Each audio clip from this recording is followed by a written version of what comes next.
Di mana ada ilmu, di situ sudah ada jasa seorang guru yang tak ternilai. Sudah menjadi kewajiban kita untuk menghormati dan menghargai setiap perjuangannya.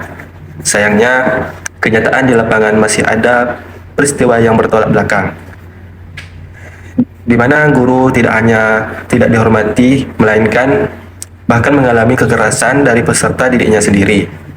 Mari kita bahas bersama kasus ini agar menjadi cerminan bagi kita semua. Assalamualaikum warahmatullahi wabarakatuh. Perkenalkan, nama saya Rizaldi Trinanda Putra dengan NIM 258623038818. Saya berasal dari kelas PAI 2A. Nah, pada kesempatan kali ini saya akan membahas kasus yang viral di dunia pendidikan yang berjudulkan guru di Jambi dihajar sejumlah siswa karena diduga ucapan yang tak pantas. Nah, mengapa alasan saya memilih kasus ini untuk dibahas? Yang pertama itu, kasus ini sangat relevan di dunia pendidikan saat ini karena mengangkat masalah hubungan antara guru dan murid yang menjadi dasar utama keberhasilan proses belajar mengajar. Kasus ini menunjukkan bahwa pendidikan tidak hanya soal menyampaikan ilmu, tetapi juga menjaga sikap, tutur kata, dan akhlak. Kedua, kasus ini memberikan gambaran nyata bahwa setiap ucapan dan tindakan memiliki dampak.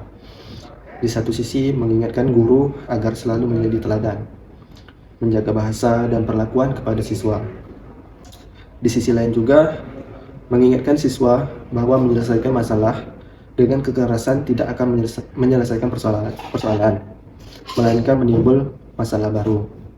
Ketiga, kasus ini mudah dikaitkan dengan teori-teori psikologi pendidikan sehingga bisa menjadi bahan pembelajaran yang baik untuk memahami faktor emosional, sosial, dan perilaku yang terjadi di lingkungan sekolah.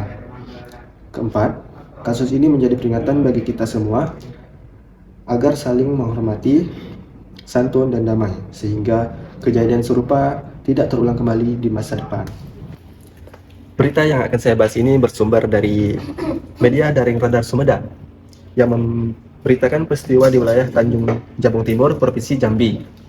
Kasus ini sempat viral di media sosial karena menyita perhatian publik terkait hubungan guru dan murid. Kronologi kejadian. Peristiwa ini bermula saat seorang guru sedang melakukan tugas di sekolahnya. Diduga guru tersebut mengucapkan kata-kata yang tidak pantas, kasar, dan menyinggung perasaan kepada sejumlah siswa. Merasa tersinggung dan tidak dihargai, beberapa murid pun bereaksi secara emosional hingga terjadilah insiden penganiayaan atau perkelahian terhadap guru tersebut. Kejadian ini kemudian terekam dan tersebar luas ke masyarakat. Nah, pihak yang terlibat secara langsung adalah seorang guru sebagai korban dan sekelompok siswa sebagai pelaku reaksi. Secara tidak langsung juga melibatkan pihak kepala sekolah, komite sekolah, dinas pendidikan setempat, serta orang tua siswa yang bersangkutan. Nah, permasalahan utamanya, masalah intinya adalah rusaknya etika komunikasi dan akhlak dalam lingkungan pendidikan. Di satu sisi, guru yang seharusnya menjadi tauladan justru mengeluarkan ucapan yang tidak mendidik, melanggar norma kesopanan, dan melukai harga diri siswa. Nah, di sisi lain, siswa juga melakukan tindak kekerasan yang tidak dapat dibenarkan sebagai bentuk pembalasan. Hal ini menunjukkan hilangnya rasa hormat dan kendali emosi di lingkungan sekolah. Nah, dampak yang ditimbulkan bagi siswa menumbuhkan pola pikir bahwa masalah bisa diselesaikan dengan kekerasan, merusak karakter, serta bisa berujung pada proses hukum dan sanksi sekolah. Bagi guru, mengalami luka fisik, tekanan batin, serta merusak wibawa dan kepercayaan murid terhadap dirinya. Bagi lingkungan pendidikan, menciptakan suasana sekolah yang tidak kondusif, merusak citra lembaga pendidikan, serta menjadi contoh buruk bagi siswa lain. Secara umum, mengingatkan bahwa pendidikan harus menjunjung tinggi tutur kata yang santun, akhlak yang mulia, serta cara menyelesaikan masalah secara damai dan bijaksana. Faktor psikologis yang mempengaruhi kasus. Yang pertama, perkembangan usia remaja. Siswa yang terlibat berada pada tahap pencarian jati diri di mana harga diri dan rasa dihormati menjadi hal yang sangat penting dan sensitif. Yang kedua, kendali emosi yang belum matang.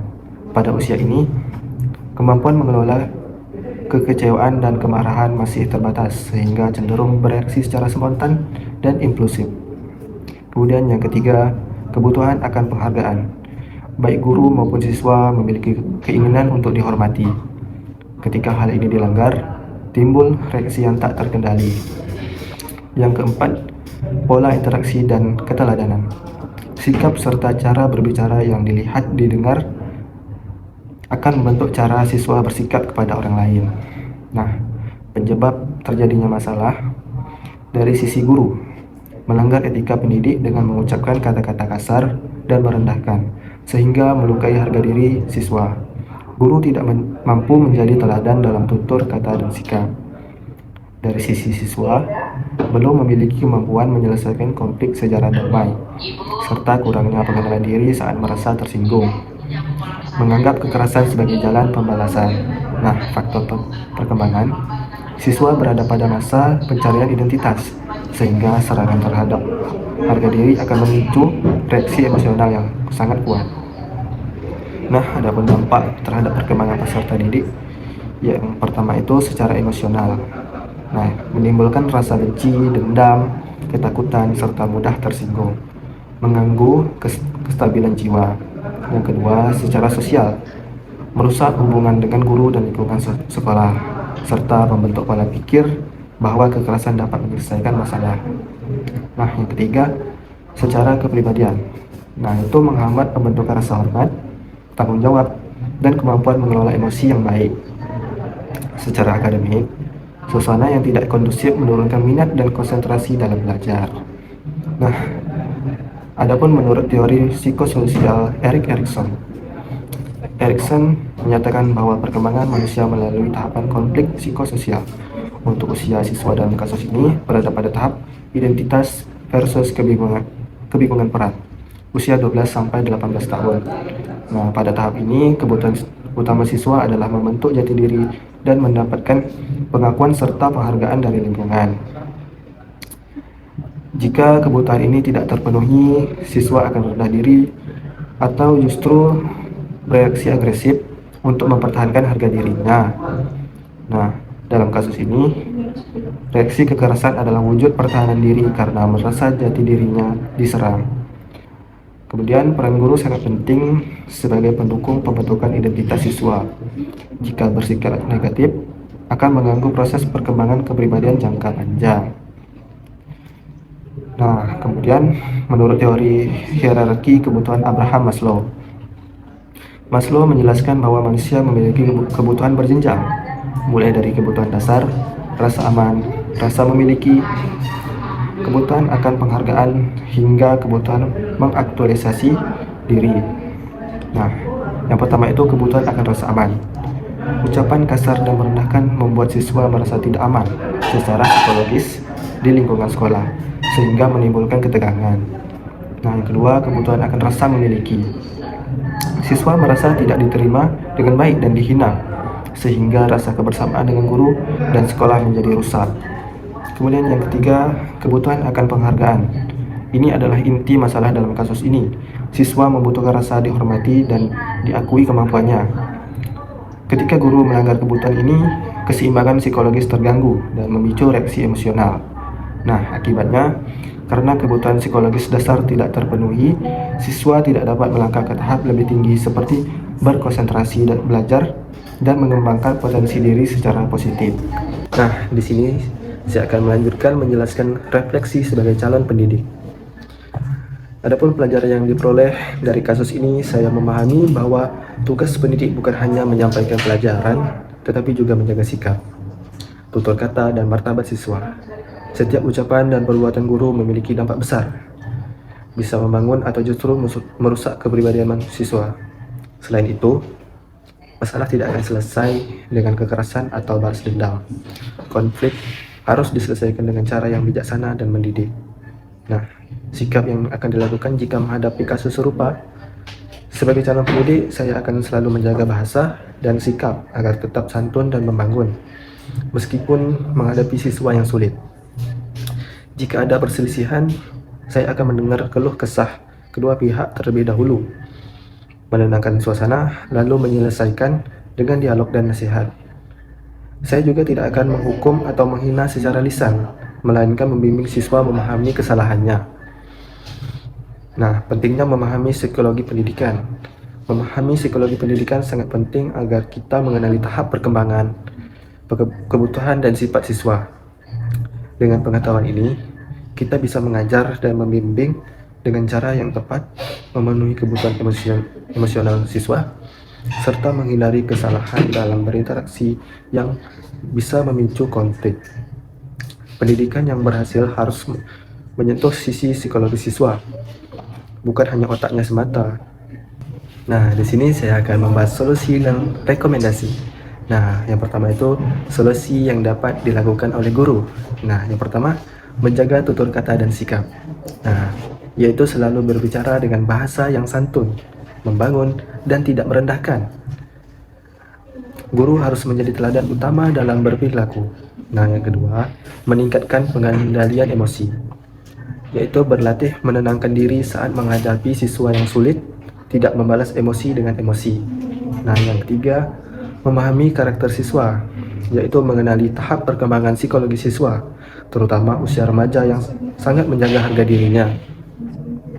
Nah, yang keempat itu, memperbaiki cara mendisiplinkan, yaitu menggunakan pendekatan pendidikan, nasihat, dan komunikasi dua arah, bukan dengan kata-kata kasar atau penghinaan. Nah, peran orang tua, membiasakan komunikasi santun di rumah. Nah, jadi orang tua itu harus ajarkan anak cara menyampaikan pendapat dan menyelesaikan masalah tanpa kekerasan. Selanjutnya, mengawasi dan mendengar keluh kesah anak. Nah, tanya perasaan dan pengalaman anak di sekolah agar jika ada masalah dapat segera ditangani. Yang ketiga, menanamkan rasa hormat. Orang tua itu harus ajarkan utama menghormati guru dan orang lain dan menyelesaikan perselisihan dengan damai. Yang kelima, menjadi contoh perilaku anak. Anak banyak meniru orang tua, jadi perlihatkan cara mengelola emosi dan berbicara yang baik. Nah, peran sekolah dan lingkungan pendidikan. Yang pertama, menyusun aturan yang tegas dan adil. Nah, ini tuh sekolah melindungi hak dan martabat siswa, sekaligus menjaga wibawa guru, melarang tindakan dan perkataan yang menyakiti. Yang kedua, memberikan pelatihan berkala, mengadakan pelatihan etika mengajar, komunikasi efektif, dan psikologi perkembangan siswa bagi tenaga pendidik. Nah, yang ketiga, membentuk jalur pengaduan yang aman. Nah, agar siswa dan orang tua dapat menyampaikan keluhan tanpa rasa takut. Yang keempat, mengadakan kegiatan pembinaan akhlak dan bimbingan konseling. Nah, membantu siswa memahami cara mengelola emosi dan membangun hubungan sosial yang sehat. Adapun strategi sesuai prinsip psikologi pendidikan. Yang pertama, berlandaskan teori Maslow. Jadi, penuhi kebutuhan psikologi siswa, terutama rasa aman dan penghargaan, agar mereka bisa berkembang dan belajar dengan tenang. Berlandaskan teori Erikson, berikan pengakuan dan dorongan positif untuk mendukung pembentukan jati diri siswa, bukan merusaknya dengan negatif. Nah, kemudian terakhir, menerapkan pendekatan humanistik. Lihat siswa sebagai individu yang memiliki harga diri, bangun hubungan saling percaya, dan selesaikan konflik dengan dialog serta empati. Nah, kita masuk pada yang terakhir, yaitu kesimpulan. Kasus ini menunjukkan bahwa konflik muncul karena dua hal utama, yaitu ucapan tidak pantas dari guru yang melukai harga diri siswa, serta reaksi emosional siswa yang masih dalam tahap perkembangan pencarian jati diri. Berdasarkan teori Erikson dan Maslow, kebutuhan akan penghargaan dan pembentukan identitas adalah hal yang paling penting pada usia tersebut. Jika dilanggar, akan memicu reaksi negatif. Masalah ini dapat dicegah jika kedua pihak memahami aspek psikologis dan etika dalam hubungan pendidik dan peserta didik. Pesan dan rekomendasi akhir, pendidikan bukan hanya soal penyampaian ilmu, melainkan juga membangun karakter dan menjaga hubungan yang saling menghormati.